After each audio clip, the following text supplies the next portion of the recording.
Hello, dear students. We are reading Elegy written in a country churchyard since last few days. Today we shall try to analyze the stanzas number 18, 19, and 20 of this poem. Up to now, we have seen in this poem what the poet Thomas Gray tells about the poor villagers who were buried in the country churchyard. He tells us that they were simple, truthful, unambitious. They were not exposed to ambitious careers of people who rose high in society. They did not get education as well as the opportunities to achieve greatness and do great things. Gray speaks of their ill fate also, that is the misfortune of the lying dead people. They could not rise to eminence because of the lack of opportunities, because of the chill penury, because of the circumstances which did not favor them.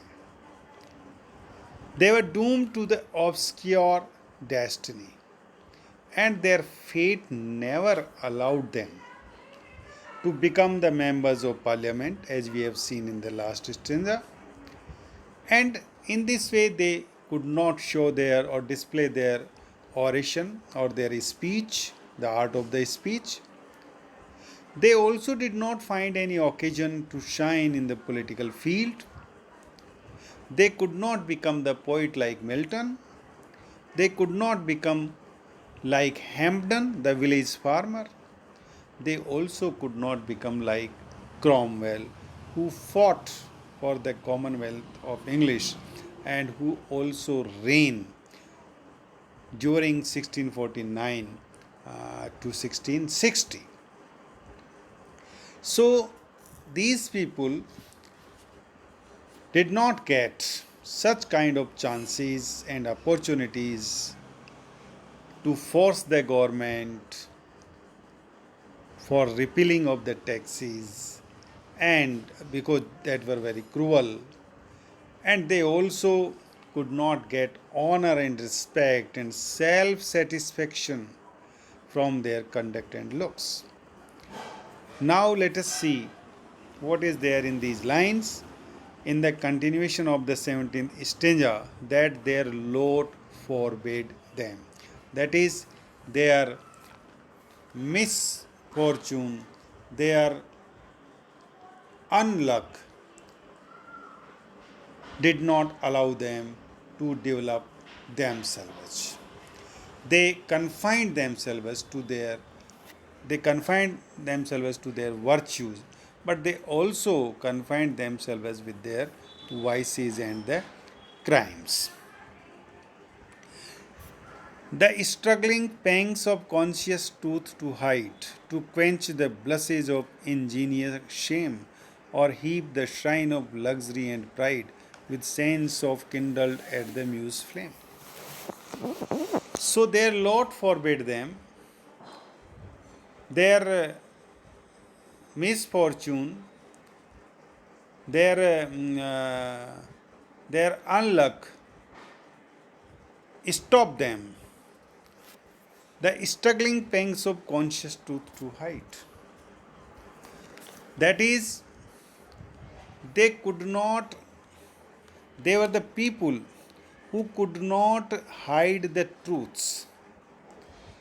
They were the people who their lot always forbade them to stifle free inquiry and truth. That is, they never hide their feelings as well as the truth. They never to quench the blushes of the ingenious shame, in order to quench, in order to suppress the shame and remorse for doing some evil deed. That is, they never hide the truth.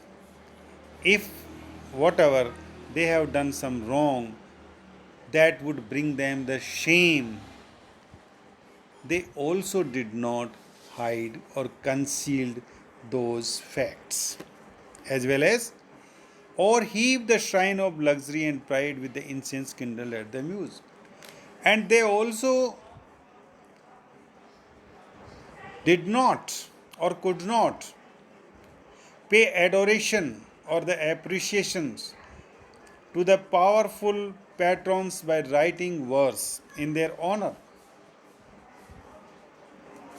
That is, the luxury and pride here have been personified. These are the temples. So, shrine means temple. The heap, the shrine. That is, shower. Shower the poems or the poetry or the words. Words of what? Words of flattery. Words of sycophancy. That is, they compose poems full of flattery to honor the rich and great men so that they may get their patronage. But these villagers were prevented from doing such mean acts for getting high post. Because we know that the flattery and sycophancy is the vehicle by which a man touches the highest, touches the crest, and they become the privilege or the patronage of their ancestors, their ancestors. So they never use such kind of flattery and sycophancy in their. They never compose such words with incense kindled at the muse flame. That is, they did not lose their feelings of truth and honesty. In, in order to please the muse, the goddess of poetry, in order to flame of the muse, they never showered, they never uh, gave the words of flattery and sycophancy in order to conceal, in order to hide the truth and honesty. That is, they were the simple and the truthful persons in their life. They were not mean flatterers of rich and powerful men. Here, heap the shrine of luxury and pride. This is the use of the poetic talent to flatter the wealthy and the proud. So, in that period, in 18th century, it was a common practice of the poets to please their kings and the wealthy people and the proud people through their talent of poem writing, through their talents of flattery words, appreciating those people, talking about those people in hyperbolic manner. They used to admire them in order to get their favor. So, this is what in this stanza the poet tells us about these poor people. Now we come to the next stanza, that is the stanza 9. Far from the madding crowd's ignoble strife, their sober vices never learn to stray. Along the cool sequestered vale of life, they kept the noiseless tenor of their way. So far from the madding crowd, that is, living far from the madding crowd, that is the frenzied, that is the madly crowd of the city life. That is the maddening crowd of the city life, or the ignoble strife, that is the life's mean efforts. So these people were far from the madding crowd of the city life, as well as crowd's ignoble strife, that is the mean activities, mean efforts in order to survive. Their sober wishes never learned to stray. So these farmers, these poor villagers, had the sober wishes, simple. They remained true, never wandered towards falsehood. So never astray, learn to never astray, that is कभी भी उनकी जो इच्छाएं थी, सामान्य इच्छाएं, वो कभी भी भटकी नहीं, भटकाव नहीं आया. दे remained with the truthfulness. They never moved or wandered towards the falsehood along the cool sequestered veil of life. So they were cut off from the mad pursuit of life and passed their time peacefully, cool, sequestered, peaceful, with peaceful activities in a vale of life. That is the life of the valley. In this valley, they lived peacefully. They were totally cut off from the mad pursuits of life, and they passed their time in peaceful activities.